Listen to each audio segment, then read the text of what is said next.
എടാ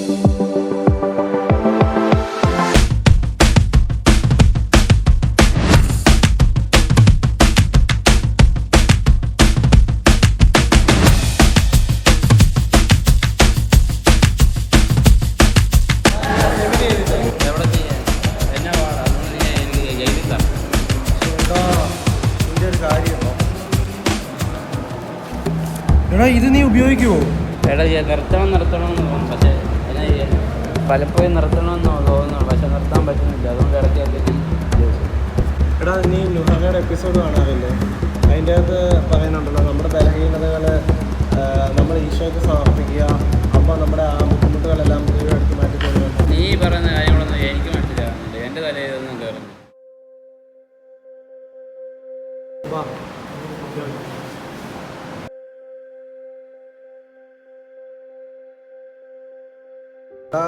നമ്മുടെ പത്രോസ്ലിഹയുടെ സംഭവം നീ കേട്ടിട്ടില്ലേ?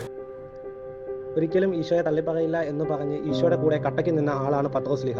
പക്ഷേ എൻ്റെ കൂടെ ആയിരുന്നു 1 മണിക്കൂർ പ്രാർത്ഥിക്കാൻ ഈശോ പറഞ്ഞപ്പോൾ പത്രോസ്ലിഹയ്ക്ക് അത് ചെയ്യാൻ കഴിഞ്ഞില്ല.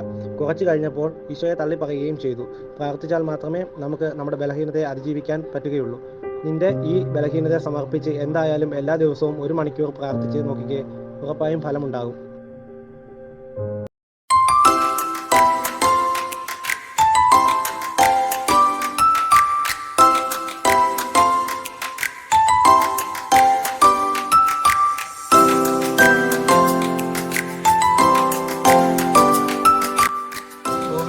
വ്യത്യാസമുണ്ടല്ലോ.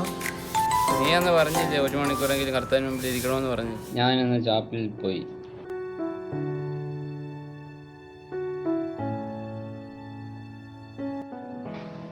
നീ പറഞ്ഞ പോലെ 1 മണിക്കൂറൊന്നും ഇരുന്നില്ലെങ്കിലും ഒരു 15 മിനിറ്റ് ഇരുന്നു.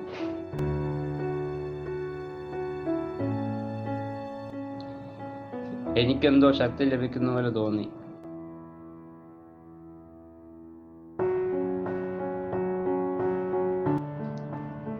പതിയെ ഞാൻ അത് ശീലം ഉപേക്ഷിച്ചു.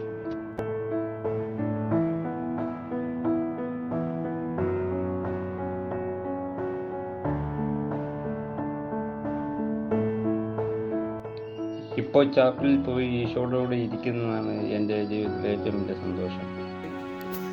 സങ്കീർത്തനം 37 4 കർത്താവിൽ ആനന്ദിക്കുക, അവിടുന്ന് നിന്റെ ആഗ്രഹങ്ങൾ സാധിച്ചു തരും.